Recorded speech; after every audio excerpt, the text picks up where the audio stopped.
Khulna Rupsha ৮০০ megawatt combined cycle বিদ্যুৎ কেন্দ্রের নির্মাণ কাজ প্রায় শেষ, কিন্তু গ্যাস সংকটে বাণিজ্যিক উৎপাদন পেছাতে হচ্ছে আরও ২ বছর। বিশেষজ্ঞরা বলছেন, শেখ হাসিনা সরকারের মেয়াদে জ্বালানি ও বিদ্যুৎ বিভাগের মধ্যে সমন্বয়ের অভাব ছিল প্রকট, ফলে গ্রাহকদের গুনতে হয়েছে বাড়তি মূল্য।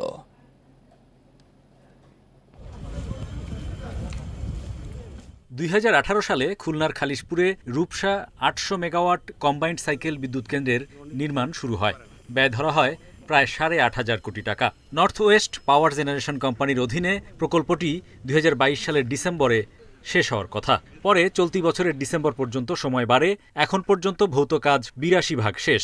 চলতি বছরই বাকি কাজ শেষ হবে, কিন্তু গ্যাসের অভাবে বাণিজ্যিক উৎপাদন পিছিয়েছে জানুয়ারি ২০২৭ পর্যন্ত। দেখতেছি যে ভোলা থেকে গ্যাস আনা যায় কিনা, সেটা তো পাইপলাইন করতে হবে।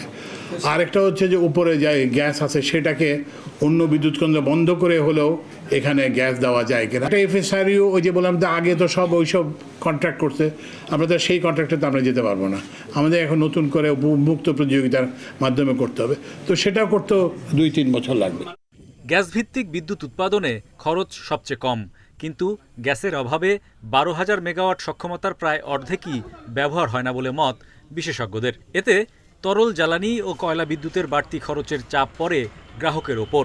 বিদ্যুৎ কেন্দ্র উৎপাদনে যে আগ্রহ এবং যে কর্মযজ্ঞ চালিয়েছি, গ্যাস সরবরাহের ক্ষেত্রে সেই কর্মযজ্ঞ আমরা চালাইনি।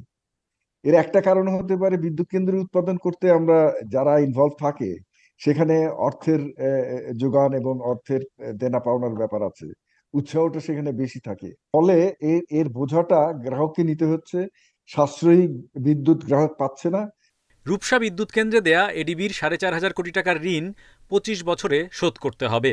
উৎপাদন পিছিয়ে যাওয়ায় ঋণের কিস্তি পরিশোধে ৩ বছর সময় পেছানোর আবেদন করা হয়েছে। Hari Saha, independent news, Dhaka.